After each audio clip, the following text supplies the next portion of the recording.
After spending a day playing the early hours of Anthem, including the entirety of the public demo arriving in the next few days, I have quite a few concerns about BioWare's ambitious mashup of their classic character-focused storytelling with a living co-op RPG. But those concerns can't stand up to the simple joy of zipping around Anthem's world inside a deft mechanical exoskeleton powered by some more stupid ancient alien tech or whatever. But hell yeah, I mean, the flying might just make a worst case scenario timeline Anthem worth playing anyway, even if I think it's going to be better than that, probably, maybe, hopefully.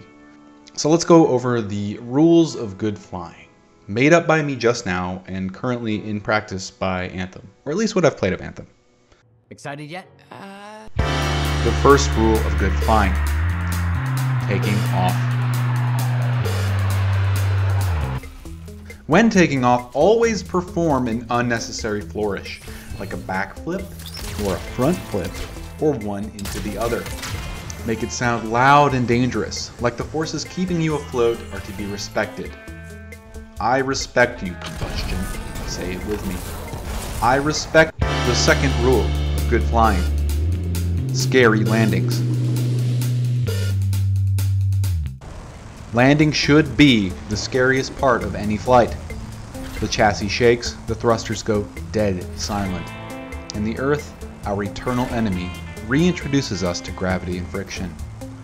The ground rushes up, hearts clog throats, stomachs turn, whoosh, and thud. It is a tactical collision that reminds us of the performative miracle of being up in the sky way up high. The third rule of good flying: look like an idiot fish, or sway and inertia. It is important to always look like an idiot fish that just learned how to swim when flying. I'm sorry about this analogy, but the fish in this visual metaphor should fly swim, as though every minor twist or turn or small maneuver could disrupt the relationship between your thrusters, mass, and gravity. A relationship that, if broken or perturbed in any minor way, would send the fish or javelin in a fatal fall towards the riverbed. And you really get the sense that javelins are these unwieldy, terrifying machines that could just explode at any second, and that feel heavy because with every turn there's a lot of sway and inertia and small animations that accompany every just minor touch of the stick that give you the sensation of really just flying through the damn sky. Rule 4 of good flight: the Tony Hawk effect. From nearly any state of traversal, flying or hovering, running or mid-jump, you should be able to enter any other state, and the transition must not only look cool, but should benefit the pilot. If your friends are telling you nice, or tight, or slaps ass, friendo, then the flight is good.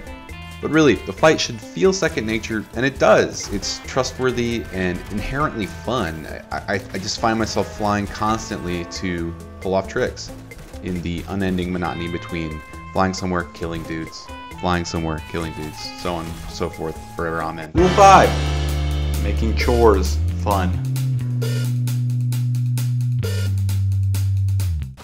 Combat in Anthem is less about these intimate one-on-one tactical fights with just a handful of enemies, and more about stemming the tide of a constant influx of those bastards. You'll see them just crowd every arena, and unless you really chip away at them, they're going to overwhelm the space you inhabit and make retreat, flying, getting out of cover basically impossible, because they'll have every line of sight covered. No matter what you do, no matter where you are, you can't hide. They're coming for you. And making tactical decisions on the fly is easy because flying is so easy. You can flank, you can pinch, you can pirouette, you can push, you can pull. As long as you have a good set of communicative friends to Blue Angel the hell out of that shit with you. Rule 6: freedom of movement, baby.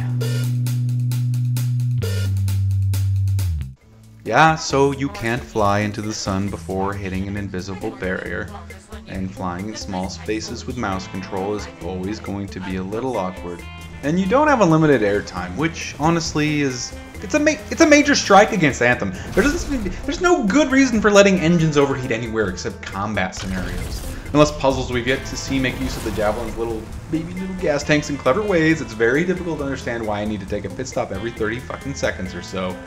There should be a lore thing where the space magic, who's a what's it, makes it so you never overheat because space magic. Please, please, please just let us fly. But the bulk of Anthem's overworld is made up and connected by vast open areas stretching out into the horizon. You got those beautiful vistas that we all know and love from our sci-fi games. Getting to and fro takes time, but Anthem's flying could be Destiny's headshots. The basic action that makes all the other stuff worth enduring. Hopefully the other stuff is worth enduring on its own, but I have my doubts. A little skeptical. We'll see. But if Anthem sticks to the sacred rules of good flight, then it will be able to bear as much turbulence and so-so quest design as any adult Golden Eagle.